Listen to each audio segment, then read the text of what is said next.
Hello readers, I'm the Average Reader, and today we're reviewing the Grand Chessboard, American Primacy and its Geostrategic Imperatives by Zbigniew Brzezinski.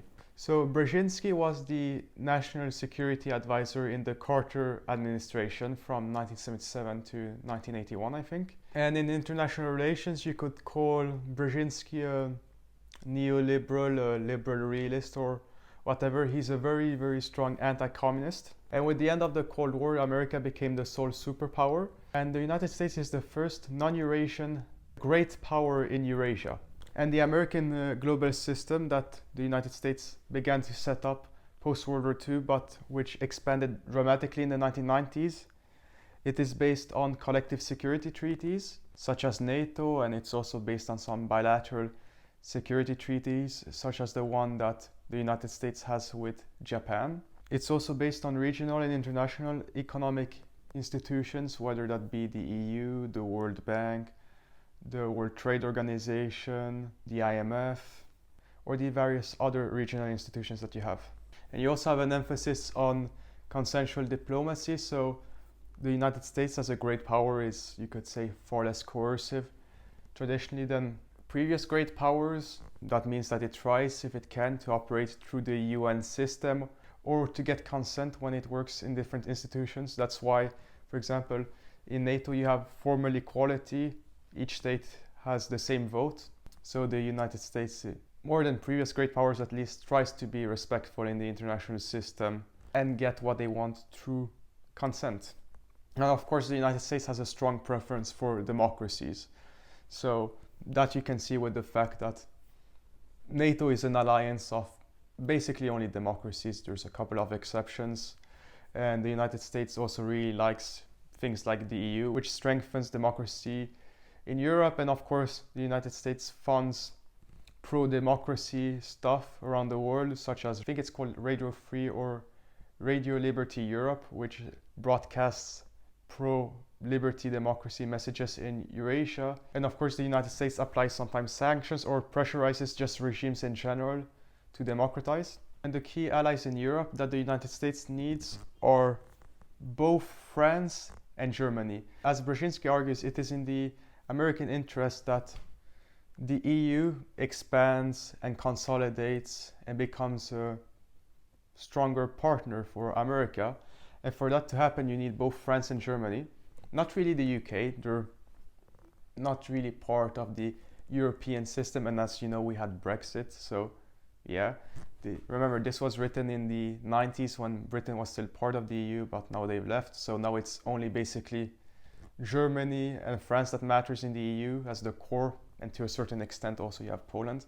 And of course, EU expansion requires the consent of all members, same thing with NATO expansion, which means that the United States and other countries in Europe like Germany sometimes need to placate France because France kind of likes to do its own thing from time to time, like leaving NATO during the Cold War kind of, or flirting with Russia, because they like to think of themselves as a great power. And Brzezinski rightly argues that the expansion and consolidation of institutions like the EU and NATO in Europe are necessary for European stability. And this we can see with the fact nowadays that you look at the countries that are part of the EU now and NATO, they are zones of peace, such as the Baltic countries. And then you also have countries in the Balkans who, when they're joining EU and NATO institutions, they're becoming more and more stable and prosperous. And then you've had countries that have not integrated into the EU and NATO, such as you can see in Ukraine or in Georgia, and those countries are not doing that well. And Brzezinski basically describes Europe, or more specifically the EU, as the springboard for the American promotion of democracy. So you have this gradual expansion eastward. So first you have expansion to Central Europe, then to Eastern Europe, then maybe to other parts in Asia, maybe even Central Asia eventually.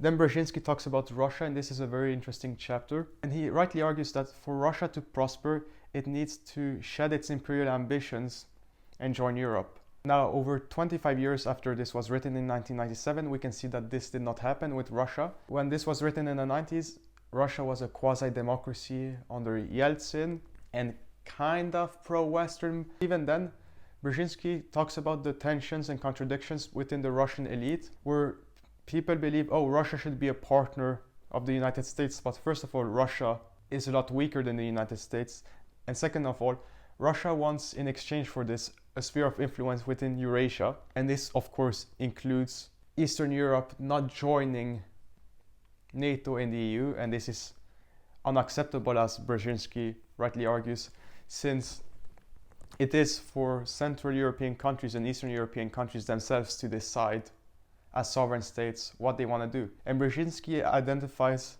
countries like Uzbekistan, Azerbaijan and Ukraine as the pivot states that will determine geopolitics, kind of. And this can especially be seen in Ukraine today, since it has consumed the attention of the West. It's basically the fourth line of conflict nowadays between Russia on one hand and the West. And Russia, with the CIS, the Commonwealth of Independent States it sets up in the 90s, wanted to kind of reintegrate Central Asia and Eastern Europe within its sphere of influence and maybe eventually into its empire.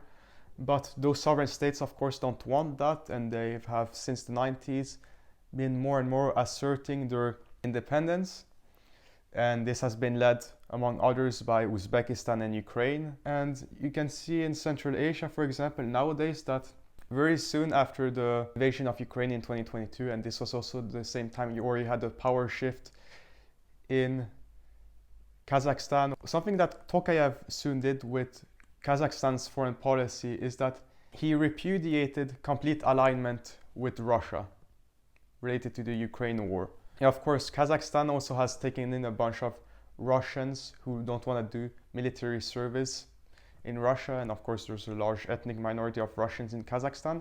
The thing that Brzezinski was talking about in the 90s of these post-Soviet countries asserting more and more their sovereignty, that we can see is indeed happening. The only country where that's not really happening nowadays is Belarus, but even a place that's traditionally Russia-friendly like Armenia has realized, oh, being aligned with Russia doesn't really help in our war against Azerbaijan, so let's assert our sovereignty more and deal with the West instead. So Brzezinski had cautious optimism about Russia in this book of eventually joining Europe, but that did not happen. But he's very nuanced in this chapter, so I'm not gonna fault him for that. It's in his later chapters where he starts saying some stuff that is much more wrong.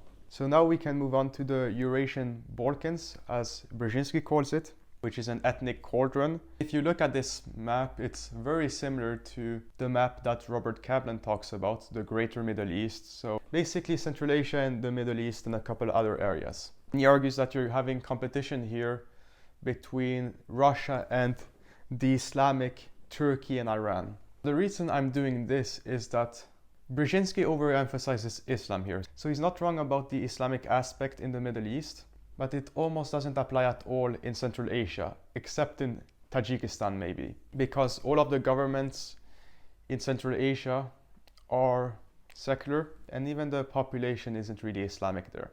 And the ties between Turkey and Central Asia, it's more ethnic and cultural, it's not really religious. Now sure, Iran is an Islamic state, but also their influence is limited in Central Asia, of course, since Central Asians, although secular, are Sunnis, and Iran is a Shiite state. Yeah, Brzezinski exaggerates a bit ethnic tensions. So sure, you had a lot of ethnic Russians as minorities in these countries, and back in the 90s you had as many Slavs as ethnic Kazakhs in Kazakhstan, but Brzezinski underestimated how much of this would self-correct. That a lot of the Russians just left Central Asia, and Kazakhstan is much more predominantly ethnic Kazakh than it used to be. And apart from a border dispute between Tajikistan and Kyrgyzstan, I don't think he really had that much of conflict in Central Asia. Brzezinski rightly points out that China is gonna increase its influence in Central Asia, and that we can see nowadays. There's an understanding basically now, although it's less hostile than Brzezinski thought that it would be between Russia and China, because Russia and China now have a understanding over the sphere of influence in Central Asia, but he believes that Chinese influence in Central Asia will help strengthen Central Asian sovereignty. But one thing that Brzezinski was very wrong on is that he basically dismisses the axis between China, Russia, and Iran. Now, this axis is not firm, but when you think about who are the West's three main rivals nowadays, it's China, Russia, and Iran. And the worst section of this book is on East Asia, I would say. So Brzezinski says that the most important American relationship in East Asia is with Japan, with the security treaty it has, but that China should be seen as a regional partner and that Japan should be pushed to be an international peace partner instead of hyping up its military, because that just makes everyone mistrustful of Japan and because of bad memories from World War II. The thing with Japan being an international partner is that just look at its demographics. China has an economy now much bigger than Japan, and Japan just went down a peg in its economic size relatively. It's no longer the third biggest economy, or the second as it was written in the 1990s. It's now the fourth. Even Germany has a bigger economy than Japan. Japan does have an increasingly important role to play in East Asia that Brzezinski underestimates, and also the potential partnerships he sees between China and Japan that could be anti-American. I think that he overestimates that, since of course Japan and China have island border disputes. And also Brzezinski puts too much emphasis on China democratizing. He thinks that, oh, we can have reunification of Taiwan with China if the return of Hong Kong with China works well. Now, having seen that Hong Kong has lost its self-determination, that's unfortunately, that can't work anymore, that China and Taiwan will peacefully reunify soon. Brzezinski places way too much importance on China democratizing, or that it's plausible that it will, because you still have a communist party in charge of China, and Brzezinski didn't think of, oh, you could have a leader who shows up in China who's more authoritarian than the preceding one. He basically implies in this book that you will have cautious democratization in China as you had in a place like Taiwan. I agree that this is likely to happen in the long run, but Brzezinski, it seems like he thought it would happen much sooner. He was wrong about that also. The idea that China can be America's regional partner in Asia, no, that doesn't work, because China has this thing where it believes that it has suzerainty over its sphere of influence in Southeast Asia because of it being the Middle Kingdom. But of course the countries there don't want that. And Brzezinski has underestimated also the amount of countries in the region who have gradually shifted to wanting American security in the region. Although they are trying to be neutral and get the best of both worlds with economic links with China and protection from the United States, but also trade with the United States. What is Brzezinski's conclusion in this book? So he believes that you're gonna have a transition from a unipolar to a multipolar world, which we are seeing, but he believes that America is indispensable to the peaceful transition of this occurring. It needs to build up institutions to make this a prosperous world without anarchy, which, yeah, that's a pretty good conclusion to this book. But how would I rate the Grand Chessboard? I would give it a 7 out of 10. He overall offers decent analysis. His best analysis is given on Europe and Russia. It's flawed on the Eurasian cauldron section because it overemphasizes Islam. And also he way underemphasizes the importance of China in the last chapter. That's the biggest problem with this book. And also too much overemphasis on Japan. So for that, it's a 7 out of 10. It's interesting because Brzezinski's vision of the world has a very close alignment with mine, much closer than a lot of realists that you have. But still, the analysis is a mixed bag in this book. So I think it's worth reading. It's one of the most important post-Cold War geopolitics books written. It's cited in a lot of geopolitics books I've actually read. So you should read this book with a grain of salt. There's a lot of good analysis in it, but there's also quite a bit of mediocre analysis.